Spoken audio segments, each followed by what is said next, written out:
এখন আমি আছি সীতাকুণ্ড চন্দ্রনাথ পাহাড়। আজকের ভিডিওতে এই পাহাড়টি আপনাদের সাথে নিয়ে জয় করব এবং এর সৌন্দর্য আপনাদের কাছে শেয়ার করব। Welcome to my blog Sitakunda.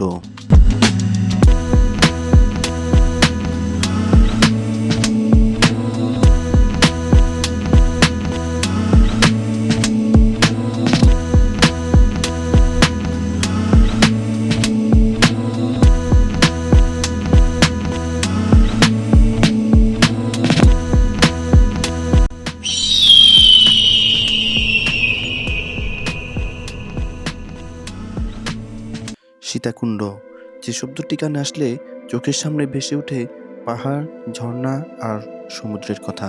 Sitakunda বাংলাদেশের একমাত্র জায়গা যেখানে আসলে আপনি এই তিনটিকে একসাথে দেখতে পাবেন। আজকের ভিডিওতে আমরা পাহাড়ের সৌন্দর্য উপভোগ করব, ঝর্ণা আর সমুদ্র দেখব অন্য কোনো দিন, অন্য কোনো ভিডিওতে। আমাদের যাত্রা ছিল ফেনিয়ান ট্রাভেল গ্রুপ FTG এর সাথে।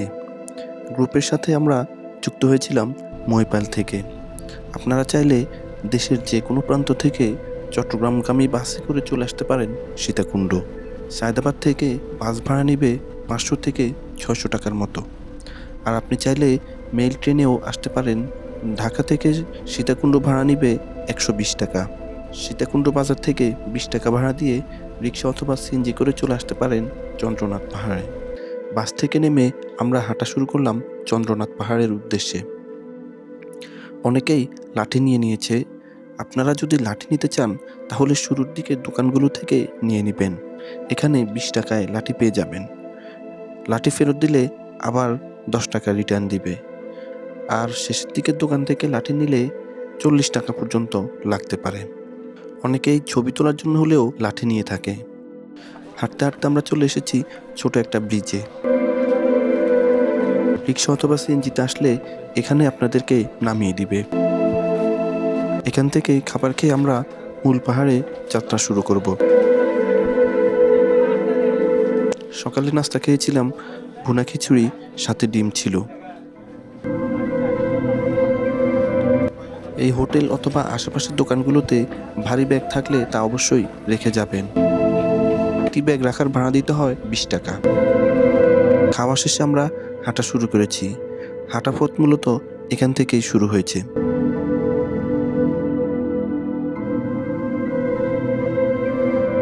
চন্দ্রনাথ শৃঙ্গ 1152 ফিট উঁচু এবং চট্টগ্রাম জেলার সর্বোচ্চ স্থান। এখানে আরও দুটি টিলা আছে।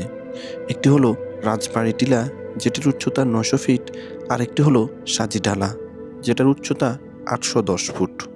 কথিত আছে নেপালের এক রাজা স্বপ্নে দেখেছিল গোটা বিশ্বে 5টি মন্দির স্থাপন করতে হবে। এই মন্দিরগুলো হতে হবে সাগর পাড়ে পাহাড়ের উপর, এবং সে অনুযায়ী 5টি মন্দির স্থাপন করেন। এগুলো হলো নেপালে পশুপতিনাথ, পাকিস্তানে ভূতনাথ, কাশীতে বিশ্বনাথ, মহেশখালীতে আদিনাথ আর সীতাকুণ্ডে চন্দ্রনাথ। প্রতি বছর শিবরাত্রে বিশেষ পূজা হয় এই মন্দিরে। আর এই পূজাকে কেন্দ্র করে সীতাকুণ্ডে বিশেষ মেলা হয়। মাথায় একটু পর পর এরকম অনেকগুলো দোকান পেয়ে যাবেন।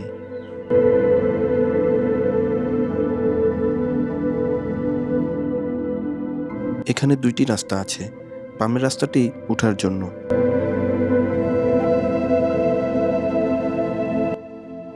আর একটু সামনেই আবারও 2টি সিঁড়ি দেখতে পাবেন। বামের সিঁড়িটি উপরে ওঠার রাস্তা।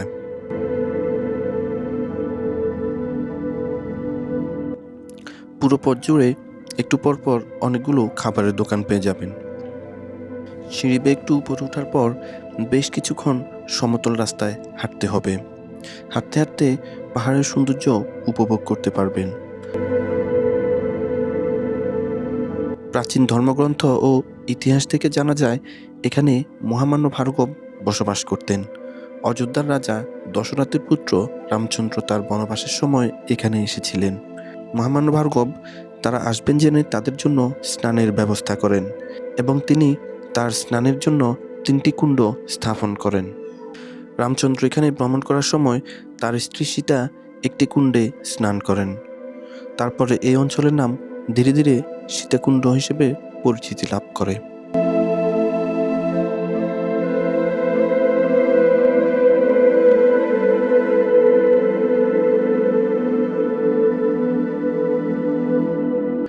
সমতল রাস্তার পর আবারও সিঁড়ি দিয়ে ওঠা শুরু হয়েছে।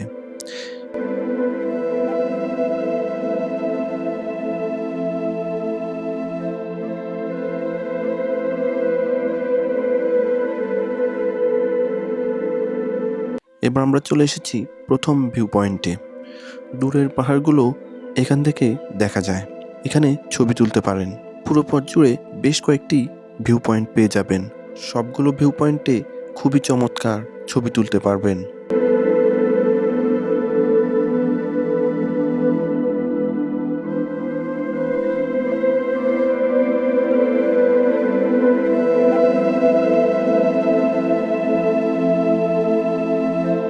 এবার আমরা এমন এক জায়গায় চলে এসেছি যেখান থেকে দুইটি রাস্তা ভাগ হয়ে যায়।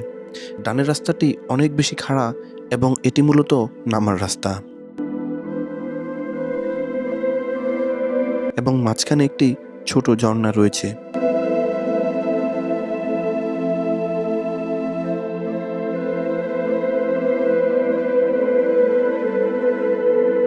আর বামের রাস্তাটি উপরে ওঠার রাস্তা।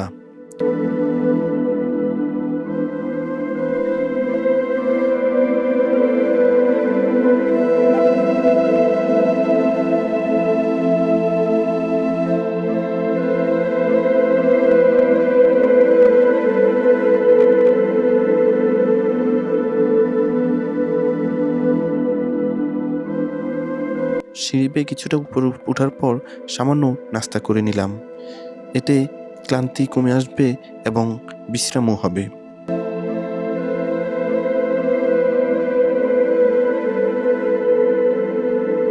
আমরা আবারও হাঁটা শুরু করলাম।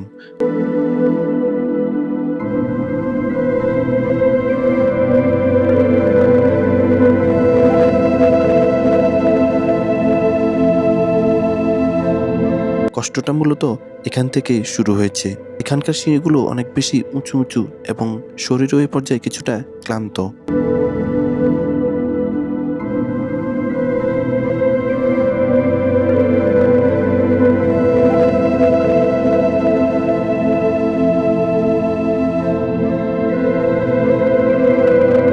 এখানে একটি বানরের দেখা পেয়ে গেলাম।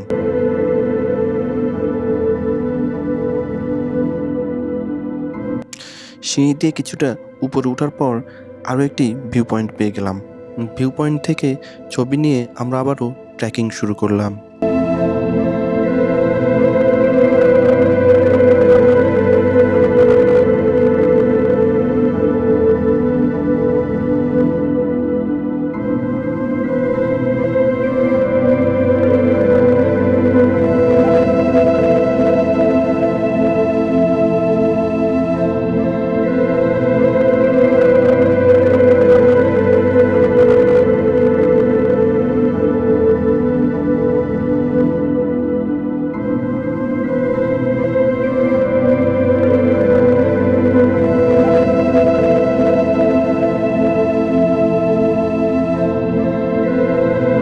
আবারও একটু রেস্ট নিয়ে হাঁটা শুরু করলাম।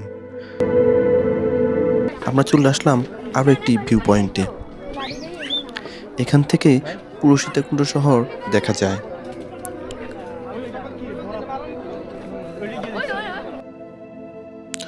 ভিউ পয়েন্ট থেকে আবারও হাঁটা শুরু করলাম।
আমরা এখন প্রথম পাহাড়ের উপর আছি। এই পাহাড়টিও একটি ভিউ পয়েন্ট। এখানে 2টি মন্দির আছে। দেখুন কত বেশি মানুষ এই পাহাড়ে এসেছে। পুরো রাস্তা জুড়েই প্রচুর মানুষের দেখা পেয়েছি।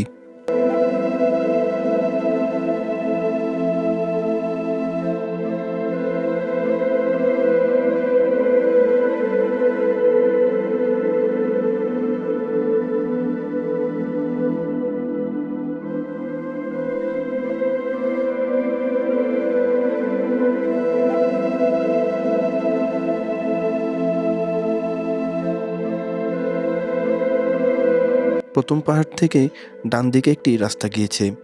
এই রাস্তা ধরেই আমরা চলে যাব চন্দ্রনাথ পাহাড়ে।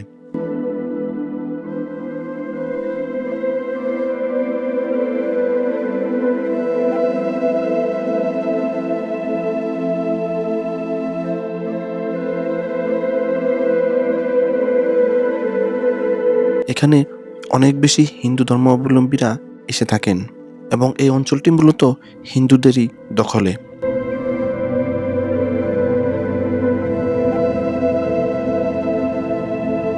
রাজমালা অনুসারে প্রায় 800 বছর পূর্বে রাজা বিশ্বম্বর সমুদ্রপথে চন্দ্রনাথ পৌঁছার চেষ্টা করেন।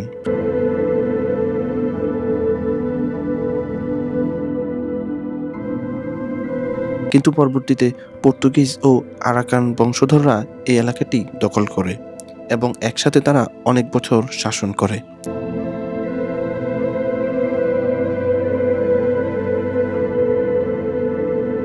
প্রায় 128 বছর শাসন শেষে 1666 সালে মোগল সেনাপতি বুরজক উম্মে খান আরাকানিদের এবং পর্তুগিজদের হটিয়ে এই অঞ্চল দখল করে এবং এরপরে ভারতীয় উপমহাদেশে হিন্দুদের শাসনামলে এই অঞ্চলটি আবারও হিন্দুদের দখলে চলে যায়।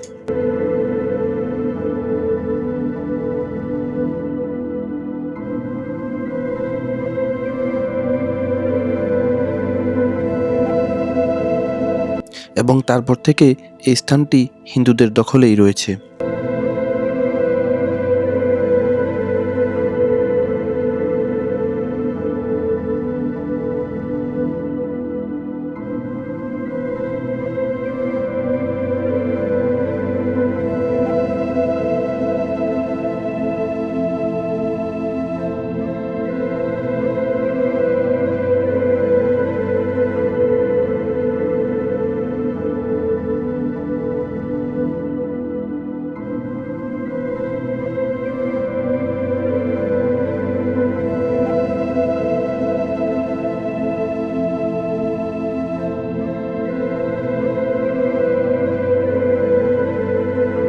ওই যে প্রথম পাহাড়টি দেখা যায়, ওই পাহাড় থেকে আমরা চন্দ্রনাথ পাহাড়ে চলে এসেছি।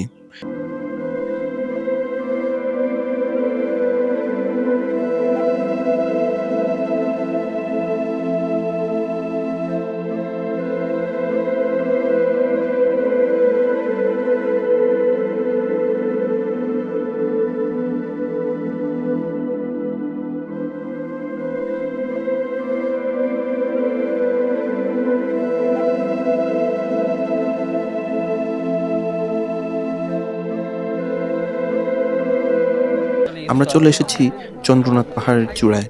এখানে আরো একটি ভিউ পয়েন্ট রয়েছে।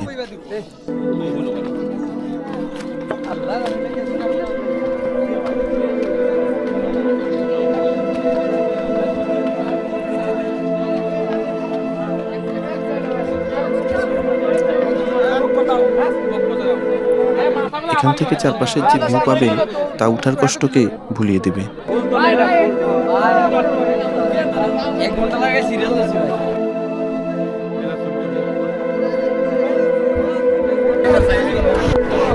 এখানে যে এক্সাইটমেন্ট কাজ করে তা বলার মতো নয়।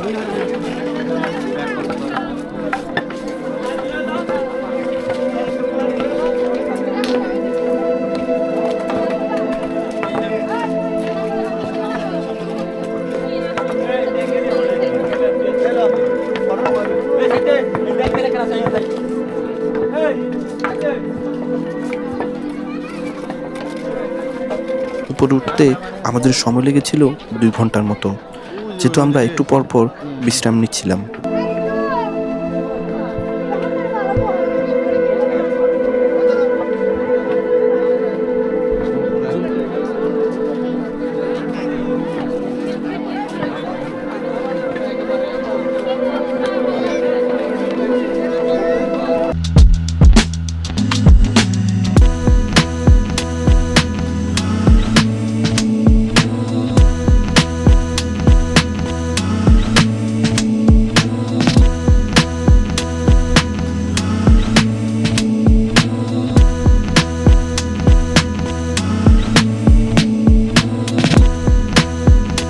যন্ত্রণা শৃঙ্গে অনেকগুলো ছবি তুলেছি আমরা। এবার নামার পালা।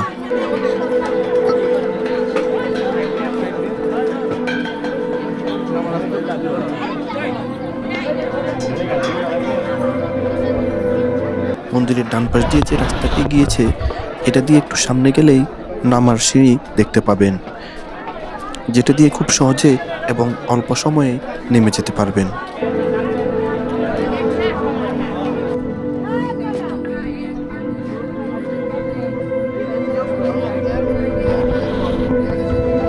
নামার পথে সীতাকুণ্ডের পাহাড়গুলো চোখ জুড়িয়ে দেয়।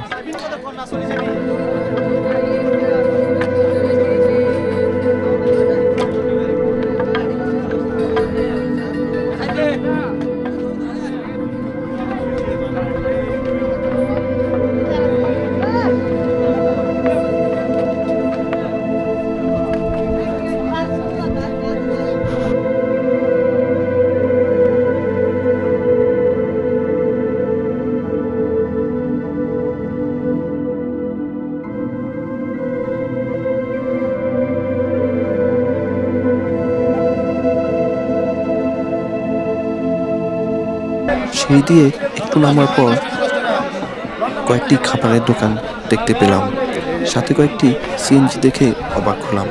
সিএনজি দিয়েও নাকি উঠা যায় এই পাহাড়ে।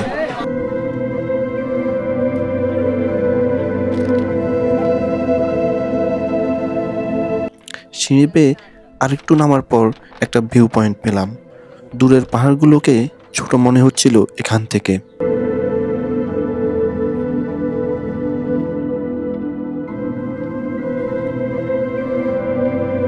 আরেকটু নামার পর এই জায়গায় চলে আসলাম।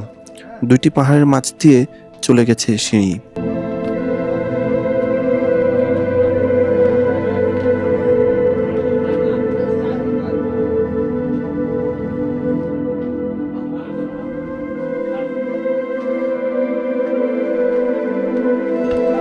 দূরের ওই পাহাড় থেকে নেমে এসেছি আমরা।